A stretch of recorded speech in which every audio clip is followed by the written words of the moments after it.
morning and welcome to News First Prime Time Sunrise. A very good morning to you. It's the 5th of January 2015, a brand new year. And we are joining you live from our Newsfirst studios in Colombo. My name is Sonali Wanigabadage. We start off with a look at your headlines this morning. Election campaigning ahead of the presidential polls to conclude at midnight. Shots fired at a group of supporters of Maithripala Sirisena in Kahavatta. First day of school for the 2015 academic year to commence today.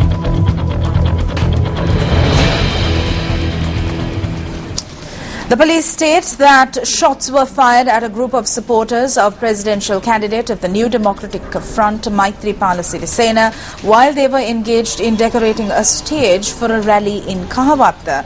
Police media spokesperson SSP Ajit Rohana said 3 people have been injured in the shooting. He also noted that following the incident, a group of persons had engaged in a protest obstructing the road.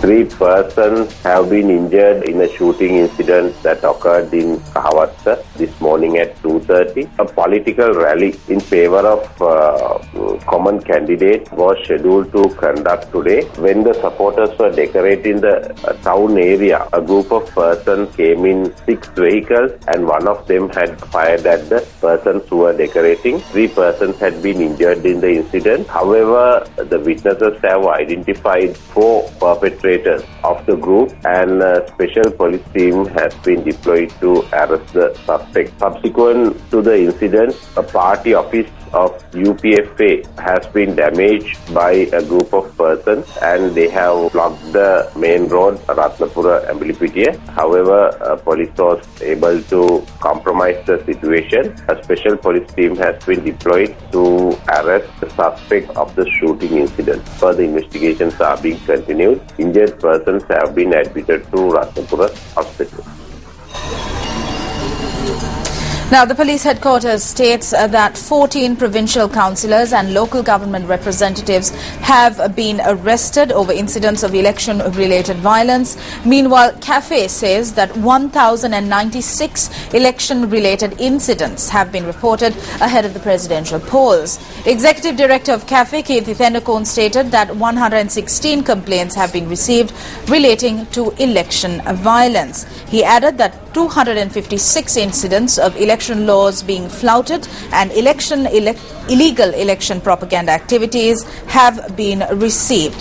Meanwhile, Executive Director of PAFRL, Rohan Hettiarachchi, says that 797 complaints have been lodged with the monitoring body with relation to election law violations and election-related violence.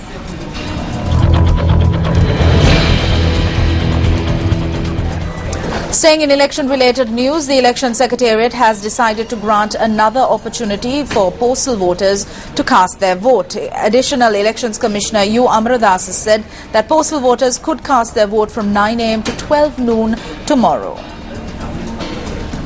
U. Amaradas said that those eligible to cast their postal vote but have not done so as yet could cast their vote at their respective district elections office.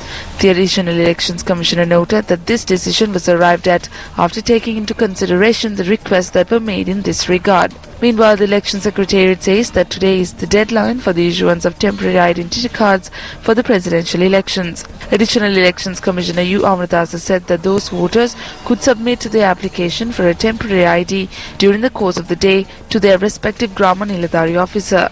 The deadline to submit applications for temporary IDs for the presidential election was initially on the 31st of December last year. However, measures were taken by the Election Secretariat to extend the deadline to the 3rd of this month and today, taking into consideration of those who were affected by the adverse weather conditions.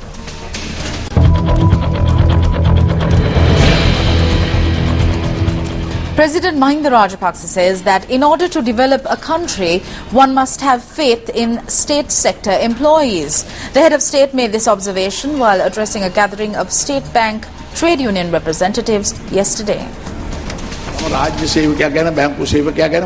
I have faith in the state sector employee and the banker, otherwise I wouldn't be able to work. The state worker is bound to perform his duties. So we need to have faith in them. Otherwise, the country cannot be developed. When work is done, then comes the beating. It is a tree that grows that is attacked. When you call a man thief 100 times, he becomes a thief. We are thieves. They started off saying the entire cabinet is a set of thieves. Then do they stop being thieves after they leave the cabinet to the other side? From that day onwards, they have become good.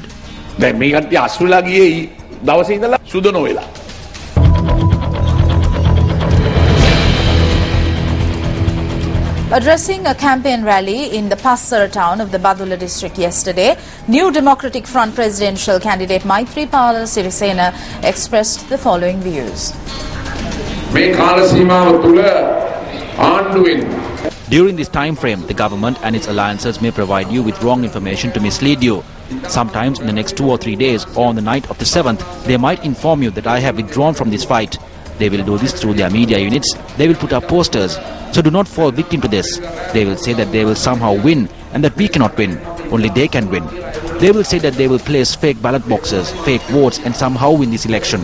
Like this, they will make such statements to confuse you. So I urge you not to get deceived by any of this.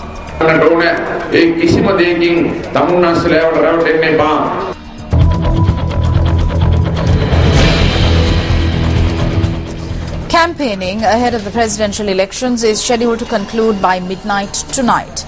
Additional Elections Commissioner U. Amaradas has said that no election propaganda can be carried out after this deadline. Meanwhile, the final campaign rallies of the two frontrunners of the presidential election are scheduled to be held today. General Secretary of the United People's Freedom Alliance, Minister Susil Premajayanth, said that the final campaign rally to garner support for President Mahinda Rajapaksa will be held in the Piliyandala town.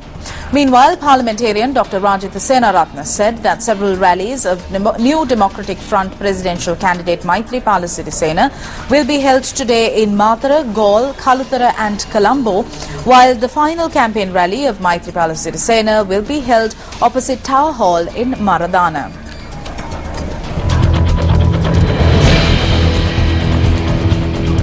The first term of schools for the year 2015 commences today. The Ministry of Education said that except for the 68 schools which are being used for the marking of GCE ordinary level examination answer scripts and the schools set aside as counting centres for the presidential election, all other schools will commence their academic year today.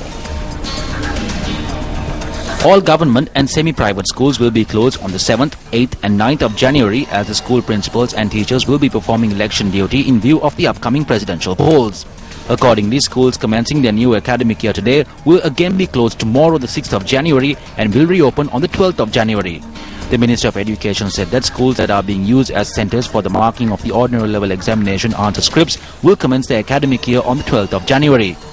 Meanwhile, 48 schools which will house the police officers who are to provide security for the arrival of Pope Francis will be closed from the 11th to the 15th of January and will reopen on the 16th of January.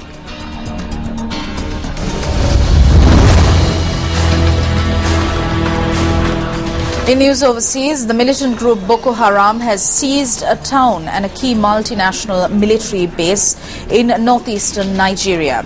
A senator in Borno state said that troops had abandoned the base in Baga town after it was attacked on Saturday. Residents of Baga who fled by boat to neighbouring Chad said many people had been killed and the town set ablaze. Baga, scene of Nigerian army base massacre in 2013, was the last town in the Borno North area under government control. It hosted the base of the multinational Joint Task Force. Set up in 1998 to fight trans-border crime in the Lake Chad region, the force more recently took on Boko Haram. Boko Haram attacks towns and villages on an almost daily basis, abducting people, including boys and girls. Now, hundreds of police officers have turned their backs on the mayor of New York at the funeral of the second of two officers shot dead last month. Wenjian Liu, the son of Chinese migrants, was killed with his partner Rafael Ramos on 20th December by a gunman with a grievance against the police. The caring son, a loving husband, and a loyal friend. You are an amazing man. Even though he left us early, but I believe that he is still with us. Speakers lined up to pay tribute at the service in Brooklyn Funeral Home.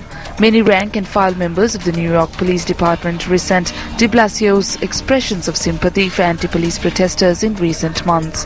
The double murder by an African-American gunman who claimed to be avenging black men killed by white police stunned the city. New York Police Commissioner Bill Bratton had urged officers to refrain from any further quote-unquote act of disrespect, saying a hero's funeral is about grieving, not grievance.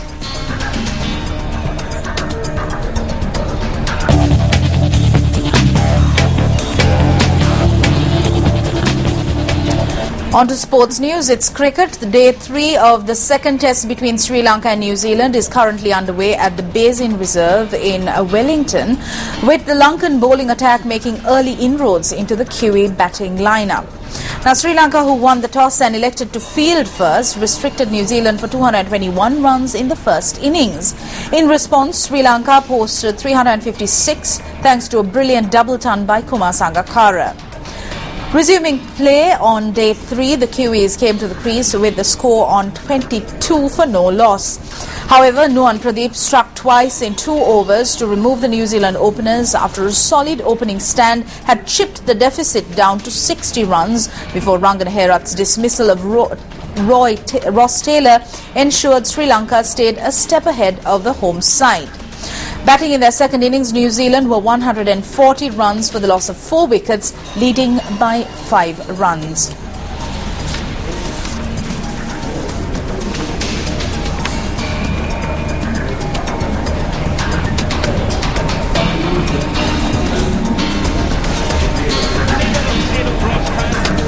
And finally, on sports news, Manchester United, currently 3rd in the Premier League, beat lowly Yeovil Town 2-0 yesterday, but took over an hour to score their first goal as the FA Cup competition reached its 3rd round. Now, the 2 goals from Ander Herrera and Angel Di Maria in the 64th and 90th minutes put Yeovil Town, currently bottom of the 24-team FA League One, out of the knockout competition. The FA League third round is when small clubs remaining in the tournament have the opportunity to eliminate much bigger clubs. Yeovil Town threatened to do just that, with Kiefer Moore nearly scoring after 54 minutes, but he miskicked the shot. After 70 minutes, Yeovil's Joe Edwards also had a chance to score with a diving header. United's goal came when Herrera took advantage when a pass was deflected off a Yeovil defender. He turned and curled a long shot past goalkeeper Jed Steer. Di Maria's goal came at the end of the match when he controlled a long Wayne Rooney pass to chip past goalkeeper Steer.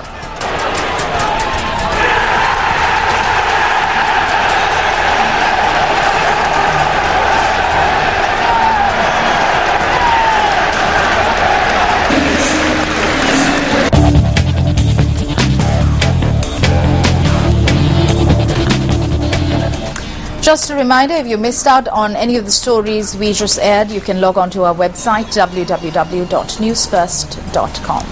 I'm Sonali Vanigabadake. Have a great morning ahead. Hotline 0114 896 896. www.news